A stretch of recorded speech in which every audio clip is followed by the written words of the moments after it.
what that does do. So watch this now. In here. Oh my dear Lord. And I'm just gonna go at this. Right away, she's coming. Now that is a sharp little chain. So what's he got here? So it looks like some EXL. Looks like some organ chain. He's got a good. So again, friends, this to me, that's I'll be the student here. I mean, this guy cuts the stuff every day, all day long, and he has for many, many years. So I'm not about to say, well, how is that in the heart? You know, I'm here to learn. I'm actually here to learn. So I'm going to pick this man's brain. That don't mean he knows what he's doing. It don't mean he knows what he's doing, he just said.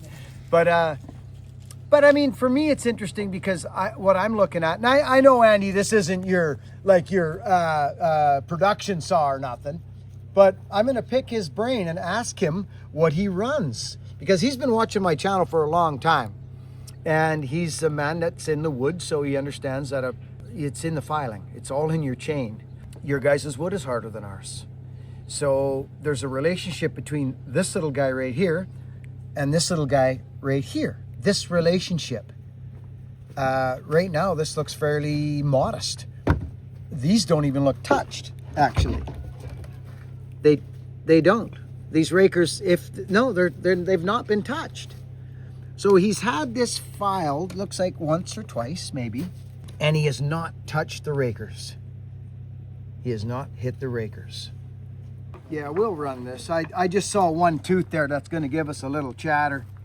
See this, Luke? Can you focus in on that at all? Can you see that top plate? Yes, you can. It's minor, but it's there. Yep. There's just a little bit of something on, although this is brand new, this file. You want to put that in No, it's all right. I can sit on a log. See, this is all I'm going to do.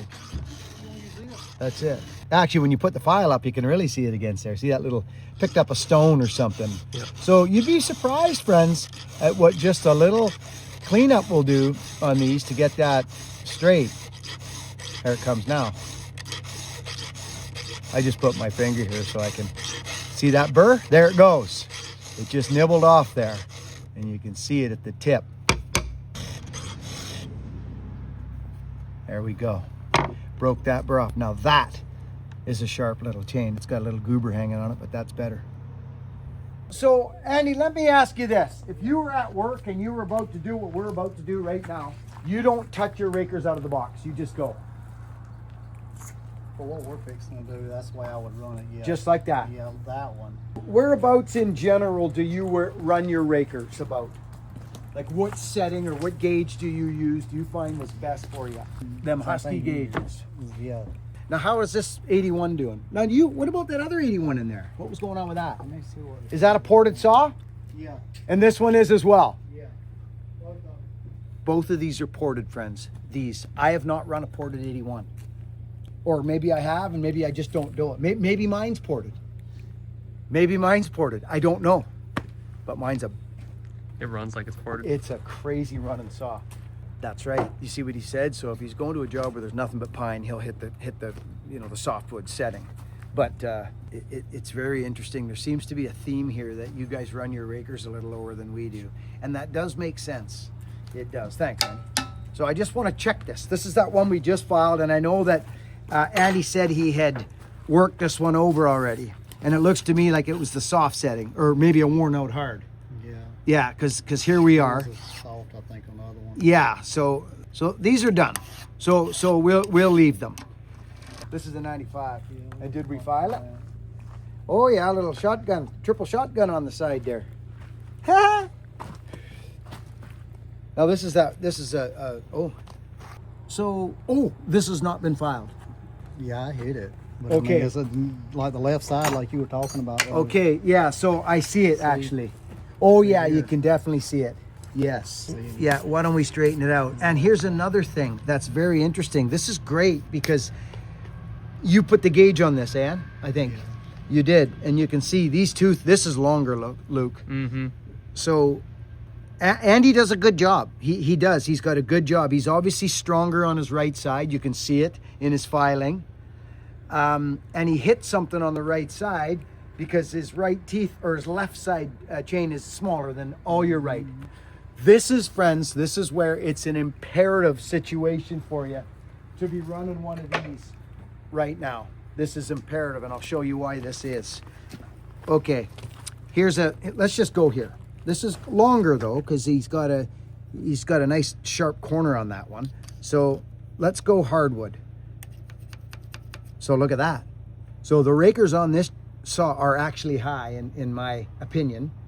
Do I have permission to set this up? Oh yeah. Okay. Yeah. So I'm gonna go with this hard setting because it's a new gauge.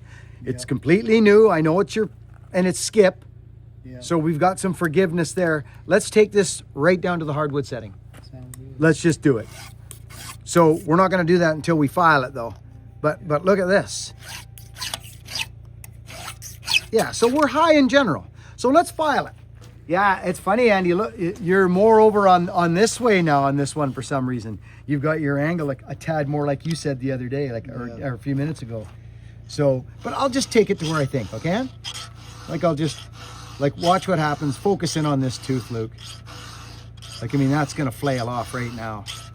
Look at that.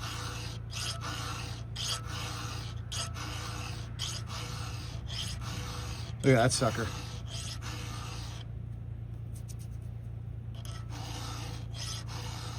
It's a nice file, that one.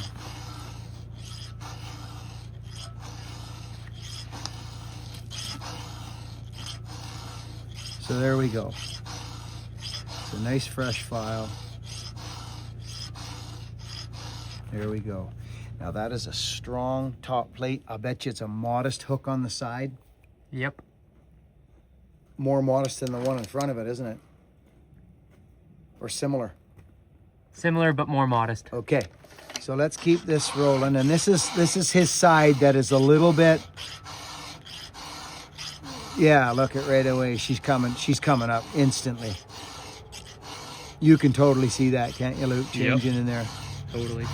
Now remember, this is only one man's opinion, and I don't cut in this wood all the time.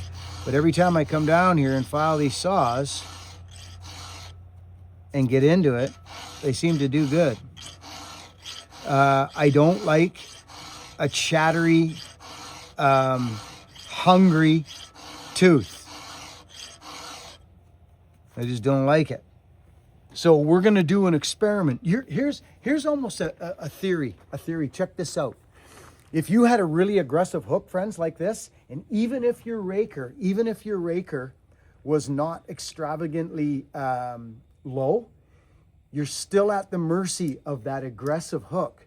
You're almost better, in my opinion, not better, but it's different, with a less aggressive hook and a slightly lower raker. So a super sharp top plate, super sharp half top of the tooth, with a normal raker. So I'd be interested after I'm done here. And Andy, you got to give me the straight goods. I mean, because there's a hook in this chain. I can feel it. So I'm just going to cut this. Look at that. I touched it twice and there's a burr on there. But that could be. I'm just going to pull this up. And I'm actually going to change that angle a little teeny bit. There comes that burr. It's massive, isn't it? It's massive. Look at it. It's huge.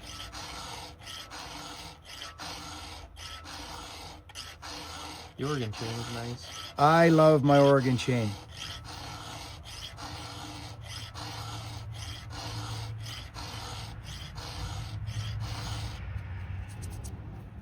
I like it. Yeah.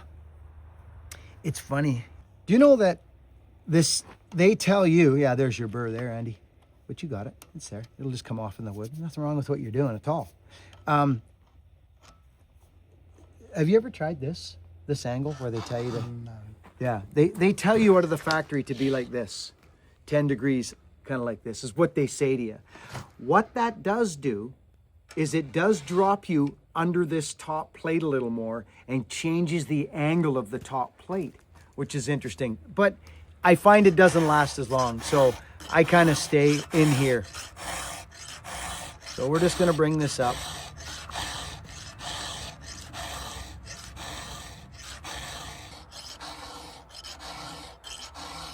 It'd be interesting to see this theory that I've been kind of rolling with for a while, which means as long as I've got, we talked about it earlier, this working corner further ahead, this working corner right here, further ahead than halfway down the chain. Right, Luke? Yep.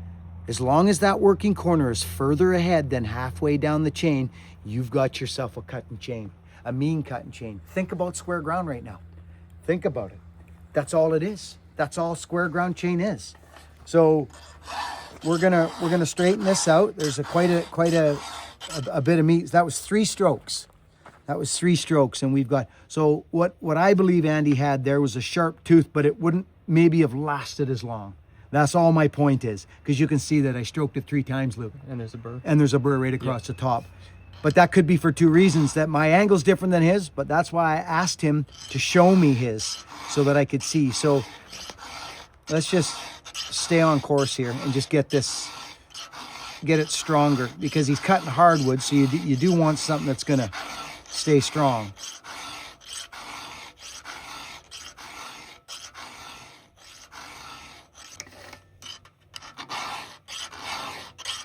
Look at that, eh? Wow. Oh, you see that go flying off there?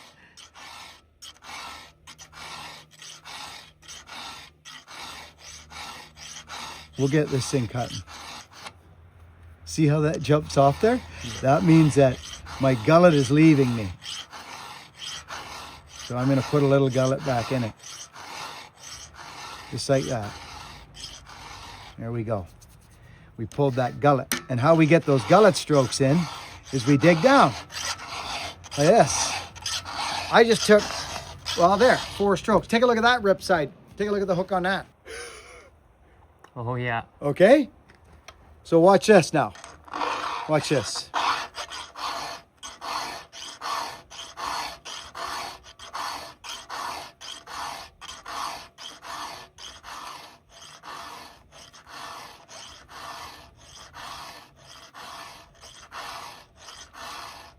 So now I'm going a little quicker because I've explained enough. I think you guys know what I'm talking about. See how quick that can happen when you're focused in on the task? So now let's just get what I'm talking about by focusing in on the task instead of explaining so much. Nice, strong top plate. Makes sense, doesn't it? Mm-hmm.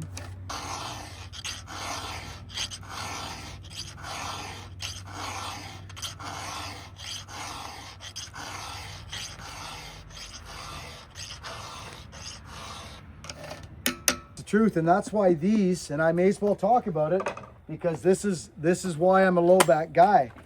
I actually, when I file these saws, and I've talked about this a ton, friends, but I'm going to talk about it again. I will literally go like this. There. I will literally go like this, friends. Now, from what Andy's talking about, being uncomfortable, you can't be uncomfortable. Now I'm sitting on a flat back saw. I'll just pull the choke so I don't drop nothing down there.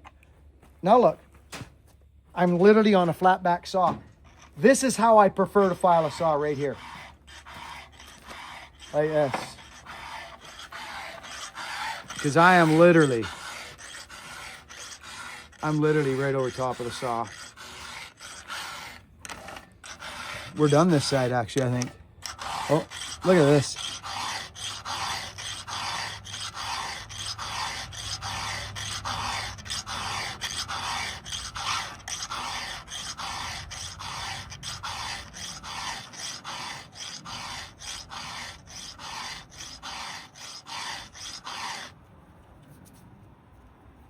Okay.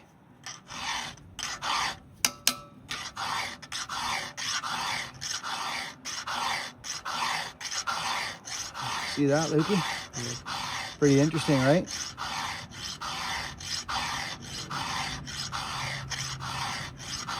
So this will be interesting in the wood.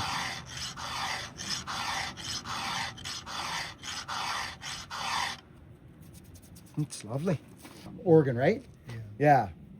You check them out when they come out of the factory. Get the gullet, yes, but there's a fine line there too.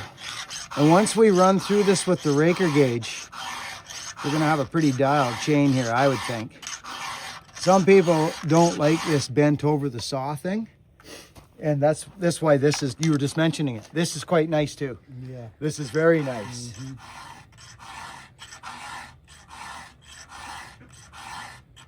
Look at how high we're up on the hard setting, never mind anything else. Hi friends, you're back. So we just filed this chain. We've got a very good looking teeth all the way along, good, hard, solid, strong top plates, straight as a bone. No burr handling, no vulnerable top plate.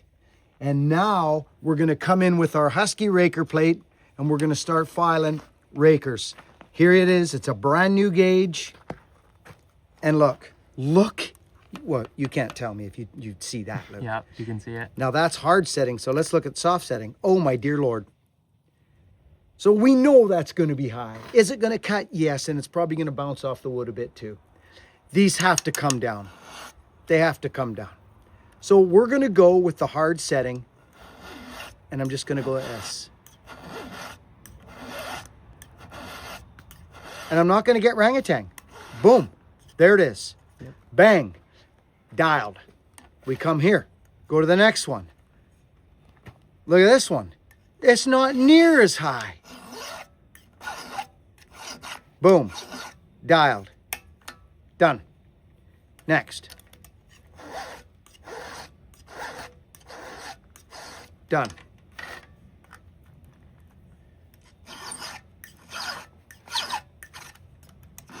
This is actually a great little gauge.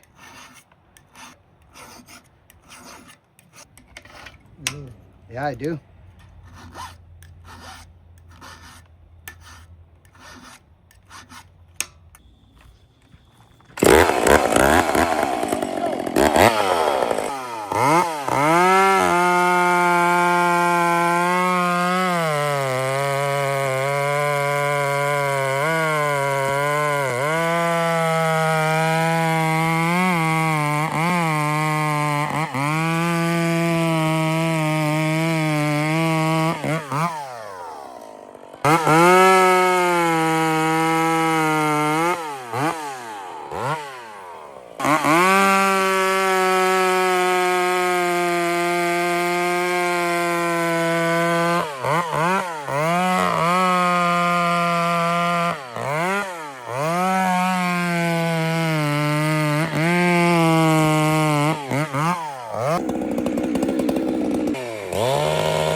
What? This is it? Okay. Now that Andrew character, I call him Andy, he's Andrew. What a dude. He got a good sharpening system going there. But like all of us who are freehanding, friends, I'm still learning to file better. When I was a young guy and I had to get my stuff going and cutting fast, I was moving fast. And as we get older and a little more honed into our craft, it's osmosis, friends. It's not brain science. You take more time, you learn more. And there is this theme. I do a lot of these little clinics and things at these events and stuff. or just helping a guy cutting trees. There seems to be a theme that we leave it too soon. We don't want to spend a couple extra strokes and do, I call cleanup strokes. But there was some pretty good close-ups in here. Andy's got a good cut and chain. He asked and we talked and had a nice little session there. But he's been doing this a while. But I know for me that I've actually gotten better even in the last 5 years. And I will probably still continue to get better. There's no arriving in this industry anywhere. You're not going to arrive anywhere and all of a sudden, I am this. You continue to learn. That's what I've experienced anyway, especially right now, coming down to the States and hanging around with some good folks and learning a new system. And I've got plans to do more of that. So Luke and I are both smashed. We're actually pulling an all-nighter as I speak to you. I'm straight up. We are. It is about almost 2 o'clock in the morning. We've got to be down at the airport at 3 o'clock. We're catching a flight. We are going to be home tomorrow. I'm almost silly. I'm that tired. Like my voice, just everything. It's been it's been wild. It's been wild. I mean, it has been wild. So yeah, just a crazy trip. We left on the, I don't even know the dates. It's been 6 days or longer. We left on the 31st. It's been like 9 days. It's been like 8 or 9 days. Yeah, after tomorrow. But what an incredible trip. Some super cool people. Yeah, I'm not going to say too much more because I'll just start blubbering. Work hard, be honest, and be kind. And to all the people that I ran into at the TCI, well, first time I've ever been here, what a special trip running into all you folks. Ran into a guy today, 25 years old. He says, Buckin, I've been watching your videos forever. He says, I was 18 years old and he was watching my videos and he says, I got all excited and I said, I'm gonna open a tree service. Well, that was when he was 18. He's now 25. He's hired 3 of his buddies. His dad came in there. We took a big picture of all of us. Lukey, you got it in the camera. Forever, boys. Yeah, get in there. You got Jim? Fantastic. It's the reason I came here, friends, was to see all the people. See you on the next one.